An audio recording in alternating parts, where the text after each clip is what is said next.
अमोल मिटकरी आणि प्रवीण दरेकर यांच्यामधला संघर्ष अद्यापही सुरू आहे। माझी अवकात काढणाऱ्यांची तक्रार मी बावनकुळे यांच्याकडे करणार असं मिटकरी म्हणाले। चंद्रशेखर बावनकुळे यांनी प्रवीण दरेकरांना समज द्यावी असं मिटकरी यांनी म्हटलंय। अमोल मिटकरी यांनी तोंडाला लगाम घालण्याची आवश्यकता आहे, कारण अमोल मिटकरींना अधिकार दिलाय का? त्याच्यामुळे अमोल मिटकरीच्या बोलण्याला महत्त्व द्यावं असं मला अजिबात वाटत नाही।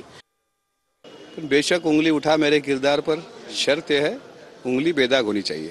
एवढंच म्हणायचंय का तुम्हाला? यातून त्यांच्यावरती डाग लागलेले आहेत। असा एक शायर म्हणतो की बेशक उंगली उठाओ मेरे किरदार पर, शक ये है शर्त है उंगली बेदाग होनी चाहिए। म्हणजे एखादं बोट तुम्ही दुसऱ्याकडे वळवता, चार बोटं आपल्याकडे पण असतात।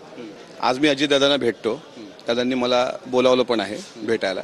मी वाढदिवसाच्या निमित्त त्यांचे आशीर्वाद घ्यायला जाणार आणि दादांनी जर मला हा प्रश्न विचारला तर मी सांगणार की एखाद्या व्यक्तीच्या वाढदिवसाला जर त्यांनी त्याच्या पक्षाच्या बाबत भूमिका मांडली असेल तर भारतीय जनता पार्टीच्या आणि मित्र पक्षाच्या पोटात पोटशूळ उठण्याचं कारण काय?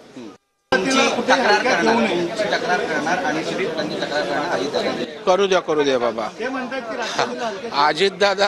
अजितदादांकडे तक्रार करून उपयोग होणार नाही। माझी तक्रार माझ्या पक्षाकडे करायला पाहिजे ना। नाही, पण ते असं म्हणतात की राष्ट्रवादी पक्षाला हलक्यात घेऊ नये मित्र पक्षांनी, कुठेतरी इशारा आहे का हा मित्र पक्षांना?